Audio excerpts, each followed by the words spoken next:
आज हम बात करेंगे एयर इंडिया फ्लाइट 182 की। एक ऐसी घटना जिसे कनाडा के इतिहास का सबसे भयानक, सबसे घातक आतंकवादी हमला माना जाता है। जरा इस नंबर पर गौर कीजिए, 329। ये सिर्फ एक आंकड़ा नहीं है, ये 329 जिंदगियां थीं जो उस फ्लाइट पर सवार थीं। इनमें बच्चे थे, पूरे पूरे परिवार थे और बहुत से लोग थे जो बस अपने घर, अपने लोगों से मिलने जा रहे थे। और जिंदा कोई नहीं बचा, जीरो। बस यही एक बात इस पूरे घटना की भयावहता को समझने के लिए काफी है। तो आखिर हुआ क्या था उस दिन? चलिए समय में थोड़ा पीछे चलते हैं और 31,000 फीट की ऊंचाई पर हुए उस आतंक को समझने की कोशिश करते हैं। सब कुछ बिल्कुल नॉर्मल था। एयर इंडिया फ्लाइट 182, जिसका नाम एम्परर कनिष्क था, मॉन्ट्रियल से लंदन के लिए अपने रास्ते पर था। और फिर सुबह 7:14 पर यह बस रडार से गायब हो गया। कोई मेडे कॉल नहीं, कोई वार्निंग नहीं, कुछ भी नहीं। आयरलैंड के तट के पास 31,000 फीट की ऊंचाई पर बस सन्नाटा। और बात सिर्फ एक फ्लाइट की नहीं थी, ये असल में एक बहुत बड़ी सोची समझी साजिश थी। देखिए, फ्लाइट 182 के हवा में फटने से ठीक 55 मिनट पहले हजारों मील दूर टोक्यो के नारिता एयरपोर्ट पर एक और बम फटा था। 2 बैगेज हैंडलर्स की मौत हो गई। वो बम भी एक दूसरी एयर इंडिया फ्लाइट के लिए था। मतलब ये एक कोऑर्डिनेटेड हमला था। लेकिन सवाल ये है कि आखिर कोई ऐसा क्यों करेगा? इस नफरत, इस बदले की भावना के पीछे की वजह क्या थी? इसे समझने के लिए हमें थोड़ा पीछे 1980 के दशक की शुरुआत में चलना होगा। इस पूरी साजिश की जड़ें जुड़ी थीं ऑपरेशन ब्लू स्टार से। जून 1984 में भारतीय सेना सिख अलगाववादियों को निकालने के लिए अमृतसर के स्वर्ण मंदिर में दाखिल हुई थी। सिखों के लिए ये सबसे पवित्र जगह है। इस ऑपरेशन और उसके बाद हुए दंगों ने दुनिया भर में बसे कई सिख समुदायों में गुस्से और बदले की आग भड़का दी थी। और इसी गुस्से की आग से निकले इस साजिश के 3 मुख्य चेहरे। पहला, तलविंदर सिंह परमार, जो कनाडा में सिख चरमपंथी गुट बब्बर खालसा का लीडर था।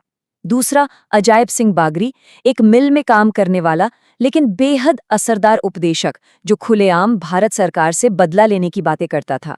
और तीसरा, इंदरजीत सिंह रियात, एक इलेक्ट्रिशियन और मैकेनिक, जिसने इन दोनों बमों को अपने हाथों से बनाया था। अब ये बहुत दिलचस्प है कि जांच करने वालों ने बम बनाने वाले तक का पता कैसे लगाया। उन्होंने बम के हर एक टुकड़े को खंगाला और पाया कि इसे बनाने के लिए बहुत ही आम चीज़ों का इस्तेमाल हुआ था, जैसे केसिंग के लिए एक सान्यो स्टीरियो ट्यूनर, टाइमर के लिए एक डिजिटल कार क्लॉक और ट्रिगर के लिए एक 12 वोल्ट की बैटरी। और जब इन चीज़ों की खरीद की कड़ियां जोड़ी गईं तो सारे सबूत सीधे इंदरजीत सिंह रियात की तरफ इशारा कर रहे थे। तो एक तरफ ये साजिश रची जा रही थी, लेकिन दूसरी तरफ हमारा सिस्टम क्या कर रहा था? सच तो ये है कि ये त्रासदी सिर्फ एक आतंकवादी हमला नहीं थी, ये हमारे सिस्टम के फेल होने की कहानी भी है। एक नहीं बल्कि कई गलतियों की एक पूरी श्रृंखला थी। सोचिए जरा, इसे रोका जा सकता था। भारत की खुफिया एजेंसियों ने पहले ही चेतावनी दी थी, लेकिन उसे गंभीरता से नहीं लिया गया। जिस दिन बम एयरपोर्ट से गुजरा, टोरंटो एयरपोर्ट की एक एक्सरे मशीन खराब पड़ी थी। कमाल की बात तो ये है कि एक सिक्योरिटी स्क्रीनर को एक बैग से बीप की आवाज आई भी, लेकिन उसने बैग को जाने दिया। और सबसे बड़ी चूक, यात्री के प्लेन में चढ़े बिना ही उसका बम वाला सूटकेस फ्लाइट पर लोड कर दिया गया। इतना ही नहीं, बाद में कनाडाई खुफिया एजेंसी ने संदिग्धों की सैकड़ों फोन रिकॉर्डिंग्स को ही नष्ट कर दिया। अहम सबूत हमेशा के लिए खत्म। इस मामले पर बाद में एक पब्लिक इंक्वायरी बैठी और इसके हेड जॉन सी मेजर ने जो कहा वो कनाडा की सुरक्षा एजेंसियों पर एक बहुत बड़ा धब्बा था। उन्होंने साफ साफ कहा, कनाडा सरकार, RCMP और CSIS की तरफ से हुई गलतियों की एक लंबी श्रृंखला ने इस आतंकवादी हमले को होने का मौका दिया। तो हमला हो गया, गलतियां भी सामने आ गईं, लेकिन अब सवाल था न्याय का। और ये न्याय की लड़ाई 1-2 साल नहीं बल्कि पूरे 20 साल चली।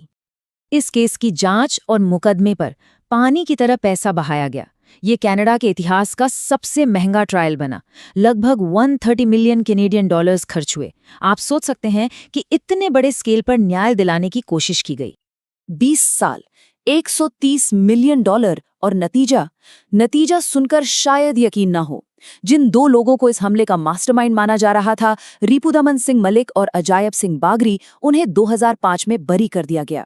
और जो बम बनाने वाला था इंद्रजीत सिंह रेयत, उसे हत्या का नहीं बल्कि गैर इरादतन हत्या का दोषी पाया गया। मतलब सजा सिर्फ एक को, वो भी हल्के जुर्म में। हाँ, एक और बात हुई। इंद्रजीत सिंह रेयात को बाद में एक और सजा मिली, लेकिन वो बम बनाने के लिए नहीं थी। उसे सजा मिली मुकदमे के दौरान बार बार झूठ बोलने के लिए, यानी झूठी गवाही देने के लिए। और ये सजा थी 9 साल की, जो कनाडा के इतिहास में झूठी गवाही के लिए दी गई सबसे लंबी सजा है। विडंबना देखिए। तो न्याय तो नहीं मिला, लेकिन इस पूरी घटना ने कनाडा को हमेशा के लिए बदल दिया। सवाल ये है कि इसकी विरासत क्या है, इसे आज कैसे याद किया जाता है। सालों तक इस हमले को विदेशी मामला माना जाता रहा। एयर इंडिया की फ्लाइट थी, मसला भारत से जुड़ा था, तो कई लोगों ने इसे कनाडा की समस्या नहीं समझा। लेकिन जरा इन आंकड़ों को देखिए।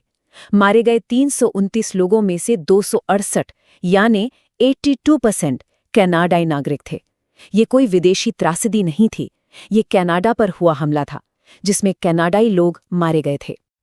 और इस सच को आधिकारिक तौर पर स्वीकार करने में 20 साल लग गए। 2005 में तत्कालीन प्रधानमंत्री पॉल मार्टिन ने आखिरकार कहा, कोई गलती न करें, ये फ्लाइट भले ही एयर इंडिया की थी, ये घटना भले ही आयरलैंड के तट पर हुई हो, लेकिन यह एक कनाडाई त्रासदी है। ये एक बहुत बड़ा पल था जब कनाडा ने इस हमले को पूरी तरह से अपना दुख, अपनी विफलता माना। और अंत में हम इसी सवाल पर आकर रुक जाते हैं। 329 जानें चली गईं, 20 साल तक जांच चली, हत्या के लिए किसी को सजा नहीं हुई। तो फिर जब सिस्टम इस तरह फेल हो जाए तो न्याय का मतलब क्या रह जाता है? न्याय आखिर दिखता कैसा है? ये एक ऐसा सवाल है जिसका जवाब शायद आज तक नहीं मिल पाया है।